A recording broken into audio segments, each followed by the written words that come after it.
Thank you for joining me today on the Freedom Driven Landscaper podcast, Justin. I'm really happy to have you here today. I've read a bunch of your history and I'm excited to dig more into it. Would you please tell me a little bit about your business and your journey here so far? Yeah. Hey, Chris. Thanks for having me today. Super excited to dig in and share my story and hopefully learn a little bit about you as well. So we'll start with the business.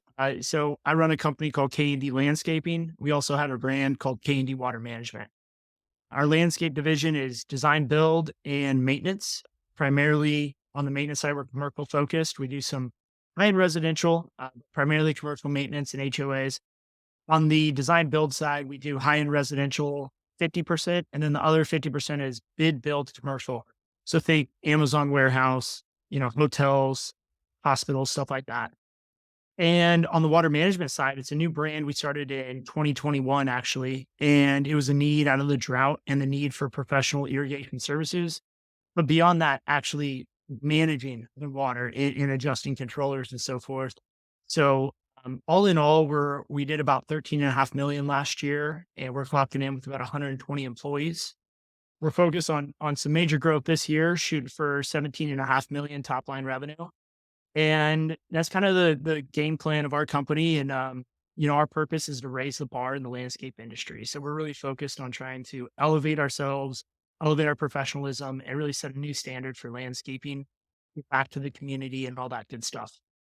On the personal side, just a little bit about my background. My parents started K&D Landscaping in the late 80s, around the same time I was born. So I really grew up in the business. I got to hear about it at the dinner table. I got to go to the job site with my father and really spend some time, in the field. As I got out of high school, I kind of jumped right in the family business, and 2008 happened, and we kind of got knocked down a little bit. So I went through the process with my dad and my mom, kind of getting back from that. And as we grew back from 2008, I really enjoyed the back end of the business, not just the installation, but actually the work on estimating and the books and how to be strategic around marketing and branding. And in 2015, I had an opportunity to take over the business from my parents and succeed them as CEO. So my brother, my sister, my cousin, and myself all kind of took the business over at the same time. I'm the oldest and just happened to be the CEO and take that visionary role. We were doing about $1.5 million at the time, and we set a big target. We set a target of 30 million by 2030 is kind of our BHAT.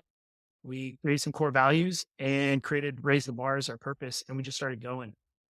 And here we are, about halfway through our journey to 2030, halfway there on revenue, and things are going great. So excited to dig into the whole story and talk more in detail with you. Yeah, cool. Wow, there's going to be a lot to talk about. I've already got a bunch of notes here, things to come back to. Yes. Well, first thing off the top of my head, probably a topic that a lot of people are interested in today specifically is Um, what did you learn from being knocked back in 2008? And what do you think you'll do differently in a similar situation moving forward?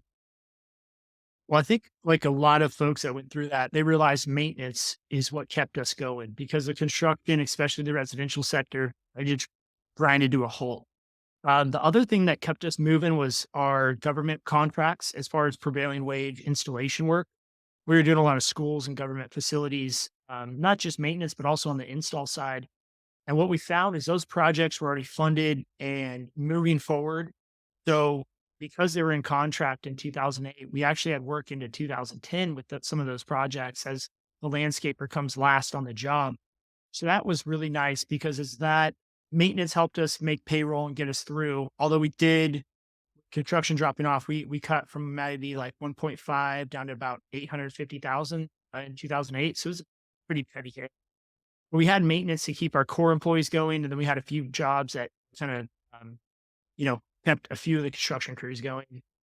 But what we found out is it's important to be diversified. I think is our biggest takeaway, not only from a revenue stream as far as maintenance and construction, but also from not having a bunch of big customers in your book of business. So, our rule is we really don't want anyone owning more than 5% of our revenue, any one client.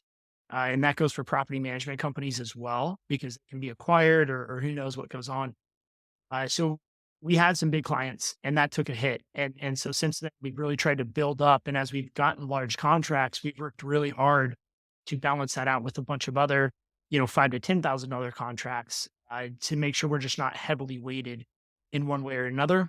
And then the diversification on our income streams has been something that we've really focused on over the years, which takes discipline because sometimes construction can boom and you just want to chase it.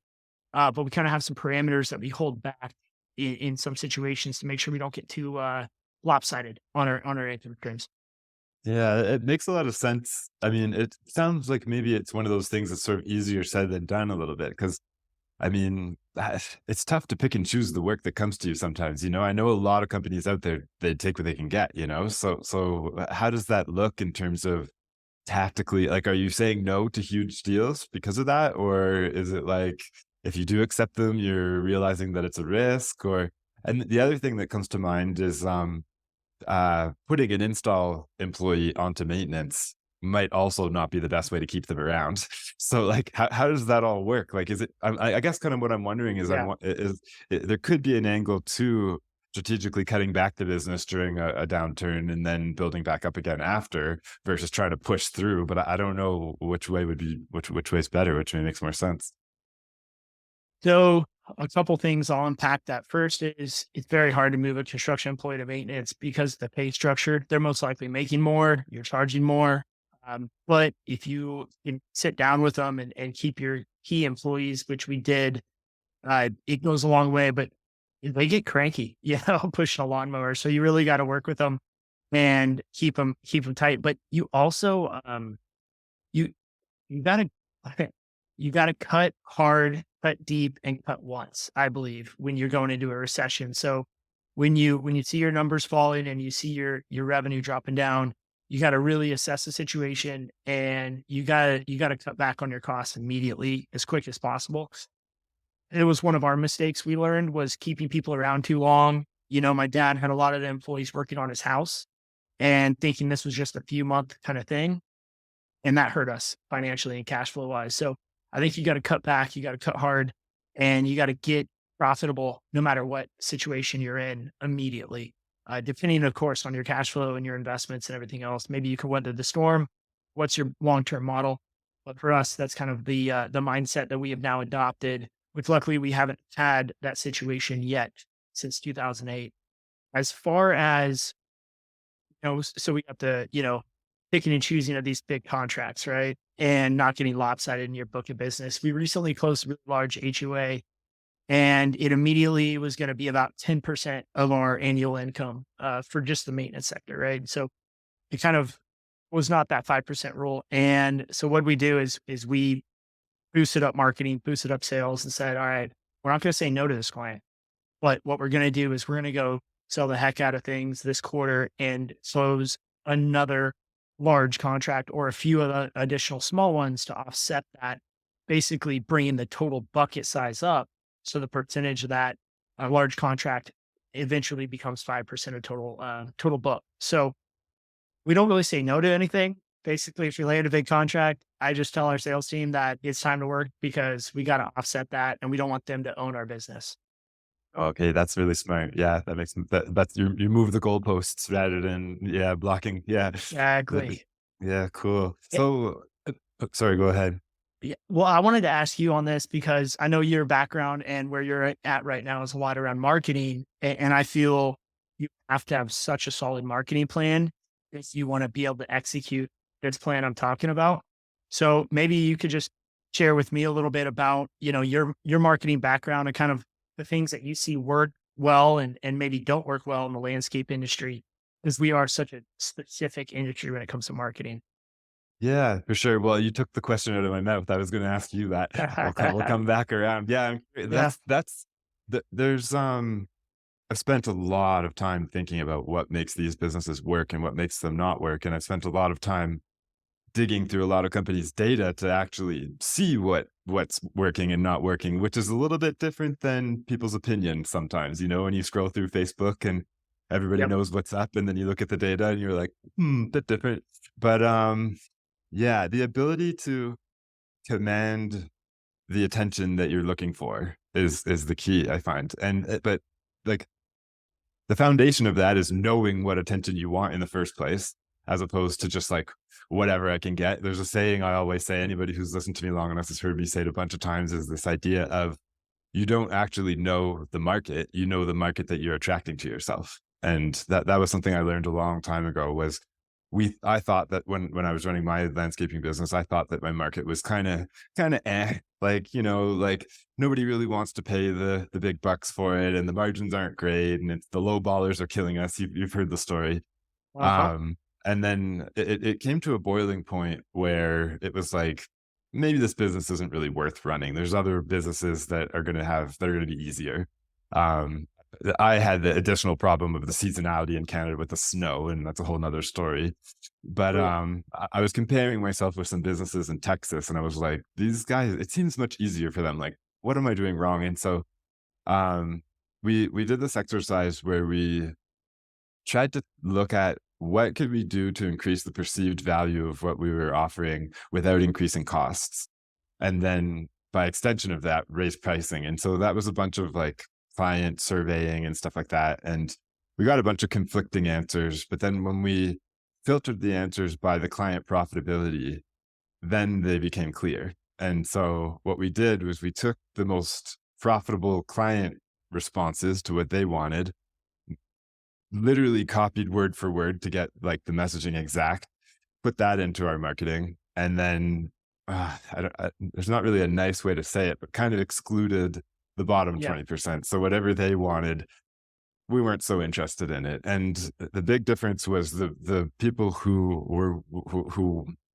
I guess they were willing to spend more, but also they were more profitable, is they really just wanted peace of mind. They wanted just to give us their credit card number and never talk to us again. And that was kind of what we wanted to. um, Yeah.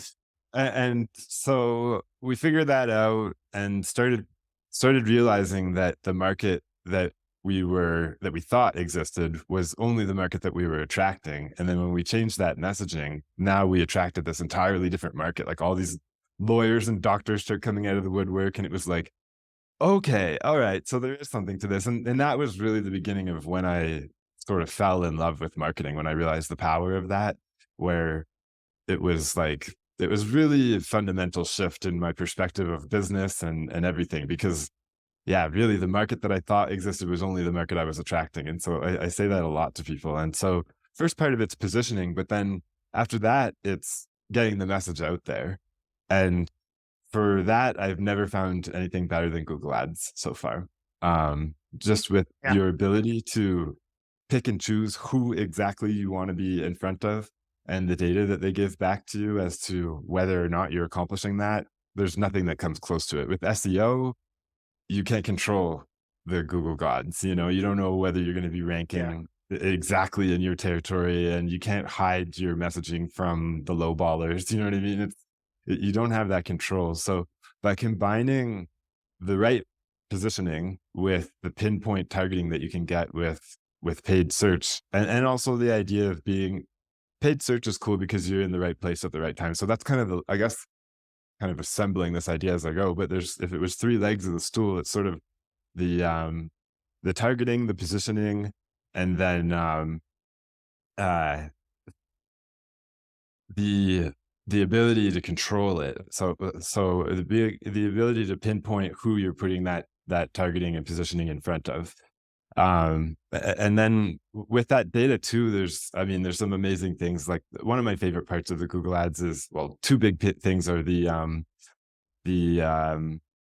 I'm losing my train of thought as I go here. The there's the quality scores, which I think is really cool because it's not just pay to play. So small businesses can compete with national giants successfully, and Yeah. it's very hard for the national giants to compete locally. So I think that's really cool, and that's makes sense because Google needs to have a mechanism for making people actually like the results on the ads. Otherwise, the big guys would just buy it all up and nobody would click on them because they're not very good quality. So there's that.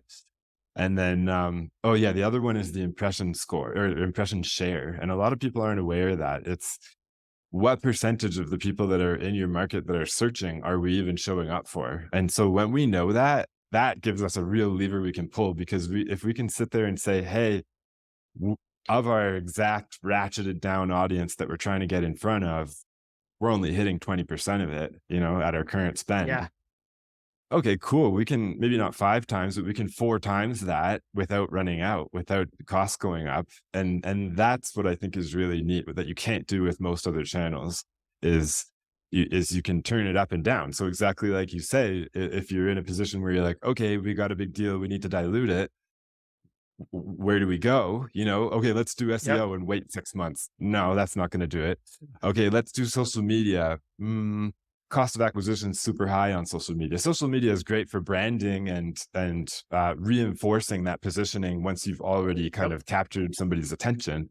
But that whole idea of buying intent, um, there's so many businesses, but also people that are in that moment where they're like, I need to buy this now, and Yeah. and in most markets, I've almost never seen, even for very big businesses, like I work with some like lawn care clients with thousands of clients and stuff like that.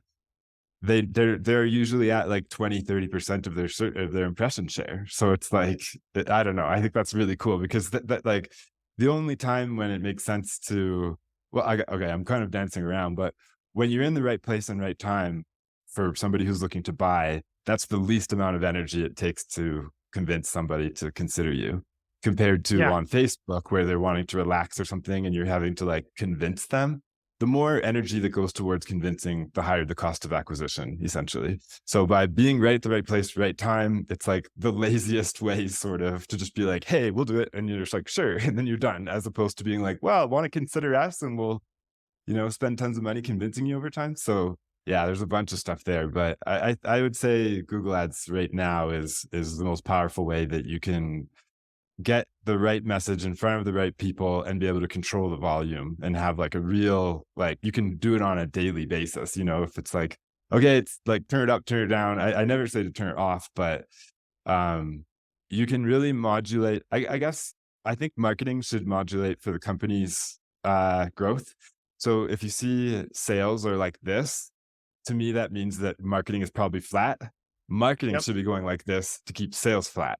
And the main reason is for company culture, because a lot of these landscaping businesses, so maybe a little bit less in California, but a lot of them are so seasonal that they're on this insane roller coaster where everybody's like falling asleep and, drinking beer all winter. And then spring comes and it's like, oh my God, everything's on fire, and then the spring rush goes away and it just like drops right off. And then you just have like client like complaint calls coming in the rest of the summer. And like, that's not the funnest place for a lot of employees to work, where everything's chaotic. So more what I aim to Right. do is have the marketing fill in all the low spots and then back off on the high spots to make it an even growth.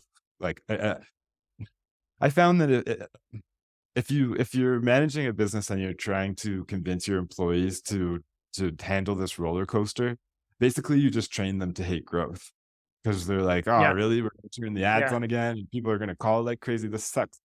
But if you can make it comfortable, like a smooth upward spiral, so to speak, then you can build the culture so that people are actually excited about it. So I mean, okay, I'll stop ranting here. I'll tell you, I wrote a book on this stuff, so I can just go for. I wrote like 300 pages on it, so I could go for. Uh, But yeah. So like, how do you think about that in terms of like if you need to get business now? Is it like are you dialing for yeah. dollars, or like what kind of where do you get traction and how do you control that? How do you think about that?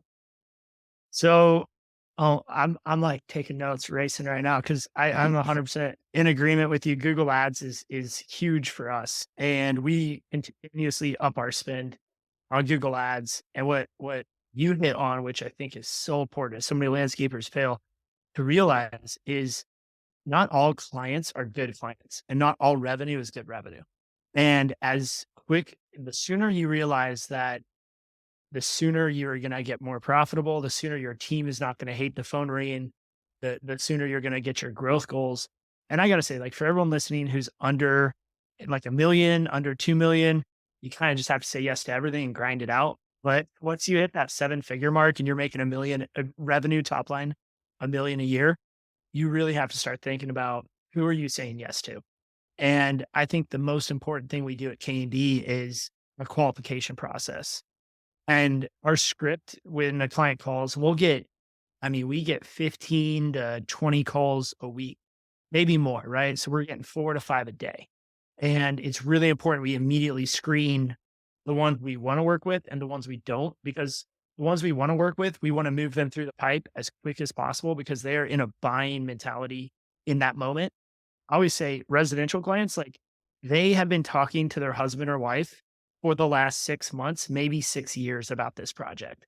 And they finally mustered somehow the chance to call you, and they have found you through Google ads, social media, maybe a referral. You have, I would say, maybe a day, maybe even 12 hours to capitalize on the momentum of that decision, and you have to move quick. So we move them through our process super, super quick, but also, we qualify them by just kind of flipping the script. So we don't sell to our clients in the first conversation. We actually ask them to sell us. And we ask questions like, why do you feel like K&D should, accept your application to be a client? Or, why are you a good fit for us? And we start to ask some questions like maybe you would ask a applicant looking for a job, and the client starts to tell you, oh, well, I checked your website. I feel like we're a good fit because of A, B, and C, or Miss Jones recommended you.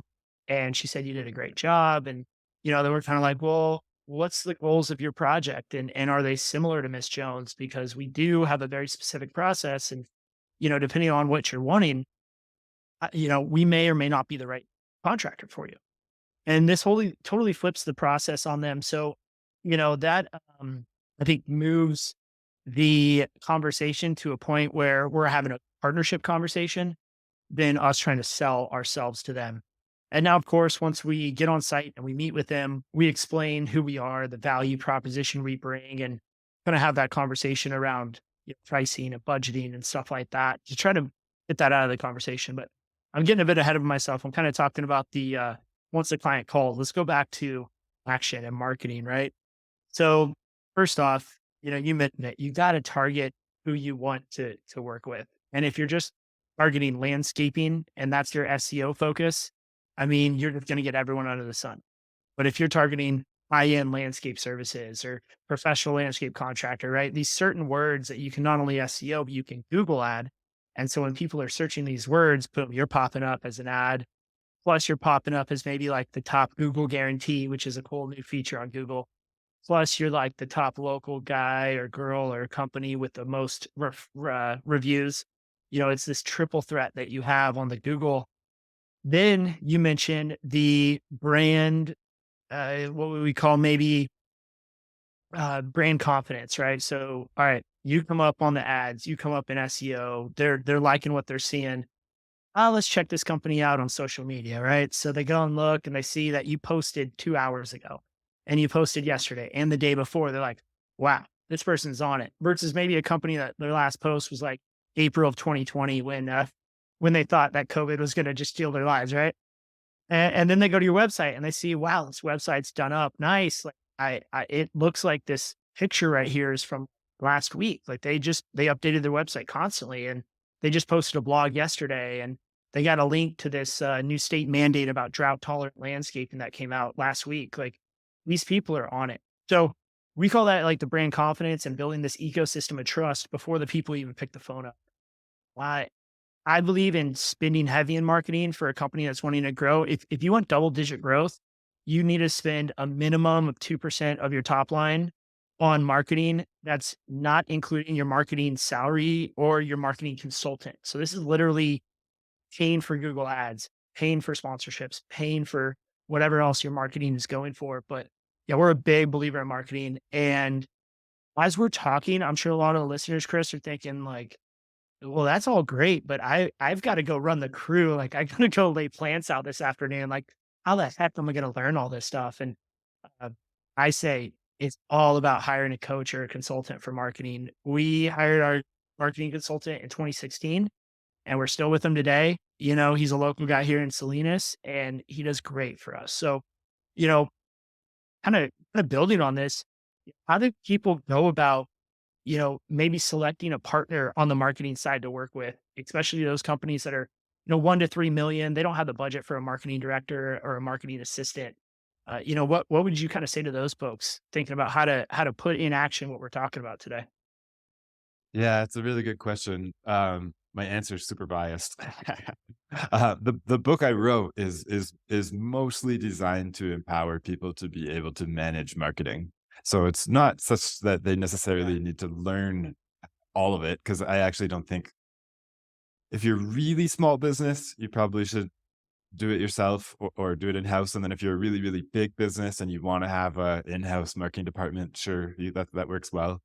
But everybody in the middle, are probably better not to learn it, because it changes so fast and there's so much to learn. Yep. And like you say, if you're a CEO of this kind of business, you're too busy to do it properly. But what I do think you should learn how to do is how to manage marketing. And I think that this is a big thesis I talk about a lot, is that I think most marketing fail. Well, we know most marketing fails. It's tough to nail down the actual average, but it seems to be somewhere between 3 and 8 months is the average length of a marketing retainer, which is not even enough time to really like No. get anything going. So if you're bouncing from agencies in that amount of time, like you're not you're spinning your wheels on that. And the reason why I think that happens is there's a big disconnect in who's actually the CMO. Who Yeah. who's who who is the CMO at the business? Because I think on one hand, here I am saying don't learn it, but on the other hand, the CEO is the CMO 99% of the time, and they think that the agency they've hired is doing that, but they're not. And the main question I ask everybody is, how is it possible that your marketing agency is truly a growth partner if you're not giving them your financial data? Like, if you're not reporting your sales to them, Yes. if you're not giving them not even sales, like they should have like pretty much full access to your QuickBooks, because they should be seeing what's profitable too. Because I Yeah. mean, there's also the idea of CRO, Chief Revenue Officer, and it's like that's sort of the job of the umbrella over marketing and sales, to make sure that you're actually getting the sales that you need to get to be growing the company in the right direction. And most businesses, this just doesn't exist at all. So nobody's doing that job. And so CEOs pointing at the marketing agency saying, "What's going on?" Marketing agencies kind of, politely avoiding responsibility of that. And then that's why most of these relationships fall apart. So I think what you need to learn is not necessarily the marketing tactics, but you have to have a system in place where you're able to track the marketing end to end. And nobody does this. Like, I think I might be one of the only people in our industry who's really even figured out how to do it so far. Yeah. But what that looks like is not tracking channels to leads. That's just the middle of the road. I'm talking about tracking individual campaigns within channels, individual ads within channels to profits. So actually Yeah. end to end. So like this ad within this ad campaign, or this ad within this ad group, within this campaign, within this channel, led to this profit. So dollars in to dollars out. When you can track that, it's mind blowing the amount of waste that exists in this stuff. Like there's that saying of, I know half my marketing's working, I just don't know which half. It's worse than that. It's more like, I would say, with the average business that I'll take over marketing from other companies, like, and we're talking big businesses, not just Yeah. like multi-million dollar businesses with thousands of clients and, real companies. Maybe 10% of their marketing effort is actually what's driving the result. And the rest of it is, waste. And if we were to take that waste and apply it to that 10% that's driving results, we just like 10x their output with the same spend, or we could cut the spend by 10. Maybe that's a bit of an exaggeration, but like maybe 10, let's say like 50 to 30%, I'd be pretty comfortable saying um, Yeah. uh, is what's actually bringing results. So we could double to three times the results, and we see this all the time. Like I talked about impression share, for example. Here's one that nobody does. I love this. I- if you were maxing out your Google Ads impression share, meaning everybody in your territory who searched for your main terms is seeing your ads, then yeah, there's nowhere left to go and there's not much you can do. But that's generally never really happening, meaning No. usually most companies are severely underspending compared to what they could to get the same result from the ads. So why is it that most companies run their ads outside of their operating hours? Like, why are you trying to make the phone ring when there's nobody there to answer it, when you have capacity when you could be answering it, and like all you do is put a schedule on your ads, Now you just focused your budget to be running the ads when people are answering the phone. It's little things like that, monster So true. difference. Yeah, and Chris, then we can apply that yeah, across so much more. Like we can do that across territories. You can do it across ads, across keywords, across everything. Like nobody knows. Most people track channels to leads. yeah. Um, And but when you say yeah, channel, let's just describe what a channel is. Can you just yeah. So like like open up on that a little bit? yeah, I'm sure there's very different definitions, but I think of that as a channel would be Google ads, a channel would be Facebook Yeah, ads, yeah, another channel could be SEO, another channel could be your door hangers. yeah. You could maybe say online, offline as big channels, but I most the main channels I think of are Google ads, Facebook ads, organic social, organic Google search, lawn signs, door hangers, radio. Those are a lot of the main Mhm. ones there. I totally agree with you, and I ask that question just because sometimes I get caught up in talking like specific lingo, and then I listen back like, man, I don't know if anyone knew what we were talking about, but Yeah. Oh, a I couple always gotta comments, stop doing, and yeah, acronyms too is, I'm so bad about that. Elon Musk who says, "No acronyms," and I thought, "Yeah, okay, that makes sense. I should stop that too." Yeah. I love listening to Elon because you can see his brain working so much faster than he can talk, and he's just like, I mean, yeah. So, anyway, all right, a couple of comments because you hit on some really great things. I think first off, just real quick, what's the name of your book? Lucrative Landscaping. Okay, perfect. I love it. I'm gonna definitely pick that up. Um, so, all right, answering the phone. What a simple way to put yourself in the top 5% of all contractors. Just answer Well, your phone. simple in theory. Right, right, right. Like, yeah, it's not easy, and especially as a small business, it's definitely not easy, but it's a simple equation to improve your marketing spend to profits and to customer actual conversions. Answering the phone. So we have a standard, like we have a whole process of people that if it rings twice and no one answers, then it rings these three phones. And then if they don't answer, like we get like a message. And so we pretty much try to answer the phone no matter what between 8 and 5. And I never thought about timing the Google ads, but that's a great idea because, let's be honest, like between 5 and whenever, like, I don't know too many people who are looking up landscape stuff. And then if they're calling, they're just getting the voicemail. There are a Um, lot that search out of hours, that's why people there avoid are, it, but yeah, why not just, like, if you're missing tons anyways because you haven't maxed out the search impression share, yeah. then miss those ones and get the ones that are during hours, yeah. Yeah, and if you're maxing out your spend every week, at a certain point, then you're missing a whole part of the market, right?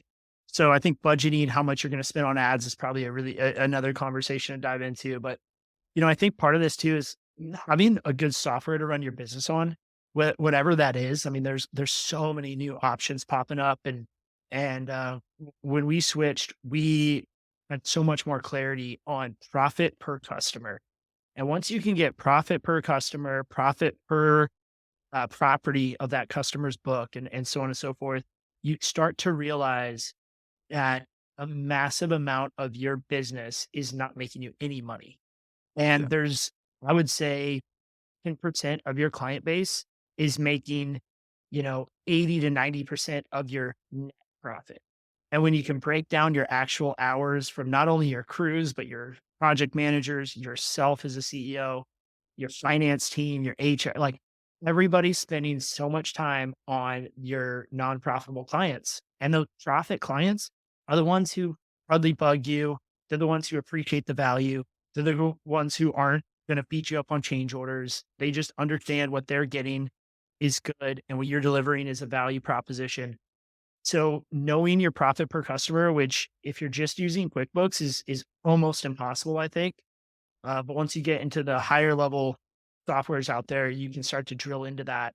And with more data, as you said, and a marketing consultant that is willing to look and read your data, the opportunity to grow is endless. And I know people listening to this as I probably was 5, 10 years ago is like, man, I am so busy. I am working till, 1, 2 in the morning, like how can I do all this stuff they're talking about? But, if you're listening, you're already ahead of the game. So congrats. What you need to do is look at what are you doing that someone else can do 70, 80% as well. And if that means you got to let go of design, if that means you got to let go of running projects, if that means maybe you have to let go of the billing and invoicing and hiring a financial assistant, whatever that means for you listening, look at that and figure out how to do that. Because if you truly want to grow, right, Chris, I know you agree with this, is you've got to be doing the stuff we're talking about. And so many people at conferences and stuff ask me, how do I get to the 10 million mark? I'm at 2 million, I'm at 3 million, I want to be at 10. And the answer is like hard freaking work, man. Like you really got to do the stuff we're talking about. You got to know your numbers. You got to know where your marketing spend's going. And if you don't do those things, you are going to just burn up your gears and work really, really hard. But the results aren't going to be as fruitful as maybe you're hoping.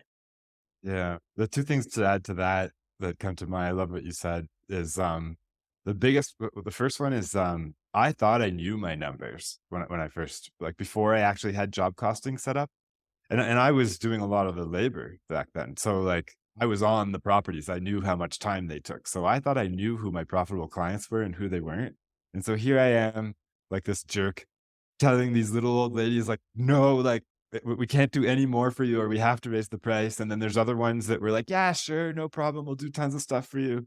And then we actually did the job costing for a year, and it was like, oh, I was totally wrong on a bunch Uh, of those. So there's that. And then the other one is that concept of how do you get out of being so busy? And I mean, I've talked about it a bunch of times with on coaching calls and stuff. It's almost like you're trapped in an avalanche and you're like locked up in the snow and like how do you free yourself from that? And I think that's the same sort of as how you free yourself from being maxed out in your time in a business. Is it's just you start by having a little bit of room to breathe, and then you got to like expand that margin, that gap, so that you can work. And it doesn't have to be a huge amount too. Like I think a lot of people think they need, oh, I need 20 hours or something, but it's almost like it's almost more like the tolerance on a drive shaft. It might be a tiny, yeah, tiny little bit, but like if that seizes up, the whole thing stops. But you get that micron gap, and now it spins fine, right? And so it's yeah, just a little bit of space to allow it. And then the other thing too is that if you're wondering, if you're somebody listening and you're wondering about getting that space so that you can actually build your asset so that it's something that you can maybe sell or retire, or maybe it's a little bit less risky if you get hurt or something like that. yeah, Well, I kind of gave my own point away. A lot of people who start in this business who, I mean, there's a lot of people who buy these businesses and it's a different situation, or they inherit them or whatever. But a lot of people who start it themselves and they kind of have to change all those hats from being the guy on the ground floor. m- Out of all the interviews and people that I've met, the most common way for them to create that gap that I'm describing, that I'm covering my mouth because when you're in an avalanche, that there's this idea that you like yeah, spit or something, yeah, to be able to breathe. Um, a lot of them, it's like they literally break their legs or something like that, and that's what happens to force them to delegate. Like one guy the other day got this massive concussion, and he couldn't go outside or see sunlight for yeah. a month or something, so that forced him to delegate. Other guys have gotten terribly sick, all these sorts of situations, and it's like if these guys are able to have like these life-threatening problems that cause them to build their business really nicely. Maybe if you're really healthy, you should just like not wait for that. You know what I mean? Because if these guys are Well, able to, if right. their businesses didn't die, even though they almost died, and they credit almost dying with their ability to delegate. So maybe just delegate without almost dying. You know what I mean? And it might be a sacrifice in the short term, but it's probably better than waiting for it to be like a real crisis. Like just it might be, yeah, I guess that's the hardest question is how do you know when to back off a little bit? Because we always want more, we're always Yeah. growing, we're all super ambitious, but like maybe it's like saying no to 2 or 3 jobs, figuring out how to answer the phone a little bit more frequently, and then say yes to more jobs and build from there, It's like one step back to go forward or something like that, but yeah, I agree with you there that Man, that's the real key. Chris, I think it's just such a issue that we deal with in all trade companies, right? I actually founded a coaching group last year called the JW Group, and so I've been getting some exposure into other companies, getting to see how they operate, and I kind of focus on generational transition. So, father to son, father to daughter, daughter to son, whatever that transition is, it's typically honestly father to son. And what I see is the dad has such a difficult time letting go, and he's never delegated in his life. Like he did everything, and they're $1 million company maybe, or maybe 2 million. And the son is coming in like, hey, let me do this, let me do that. And it's literally like prying things away from the founder. And it's becoming, I just have a client that has seen, I've been working with him for a year, and he's finally gotten some really great freedom and traction. And oh my god, his dad's living like the best life he's ever lived because he didn't think anyone could do it as well as him. And to be honest, there's some things that probably no one will do as good as him, but 80%, it's still really good. And I think that's a lesson to take back is like, don't wait till you're at retirement age. Don't wait until you break. I broke my leg, believe it or not. I broke my femur 4 years ago, actually. And I was out, I was out for a month. Luckily, I set the business up pretty well before that. And the business actually grew in my absence, which maybe is a sign, of like maybe we're holding on a little too tightly. But yeah, for founders, it's such a hard thing to do. And as a second generation business owner, I think it was a little easier for me because my dad, he was amazing. Like he was baseball coach, took us camping every weekend. I mean, we had a freaking awesome life. Took me dirt bike racing, and I don't know how he did it, honestly. But he was always working, like super late nights, but he still made that stuff happen. So kudos to him. And my mom was always there to support us. But at the end of the day, he still held on to a lot of the day-to-day operation. And that was one of the things I wanted to do is I wanted to grow it, but I knew I had to let go of certain things. And, it comes back to hiring the right people. Because if you don't hire the right people, you don't develop your people properly, then your delegation is just going to be a failed attempt. So that's another big point to make is the right Uh, people have to be there. well, okay, we don't have a lot of time left over. There's one question that's been in the Yeah. back of my head. I don't know how we can get past it quickly, but since you mentioned coaching other businesses with the how did you call it? Passing down the business, Yeah, yeah, um, yeah, generational transition. generational transition. Are you familiar with Succession? Oh, yeah, I love that show, yeah. The season finale was pretty freaking awesome, but I'm bummed it's over. Yeah. Yeah, I'm so sad it's over.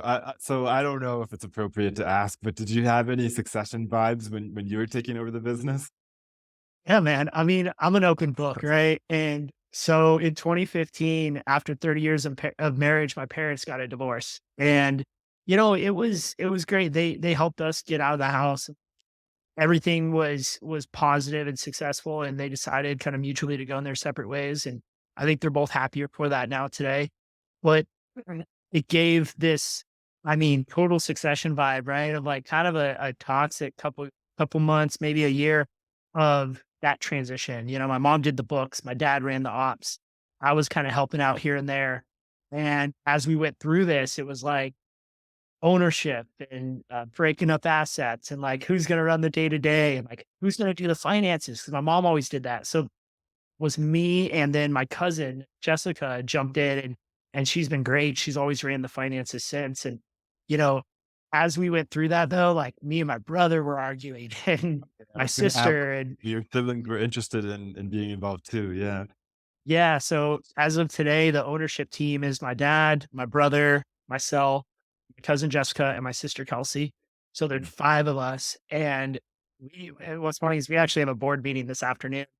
And sometimes the board meetings are all good. We're all, but sometimes like me and my brother will get into these arguments and it's a total Succession vibe. And with remove the helicopters and the billions of dollars, but the family business is very interesting. What I find you just have to be extremely candid and open and honest because those grudges will just eat you up inside. So yeah, it's fun, but yeah, we could probably have a reality show, I think.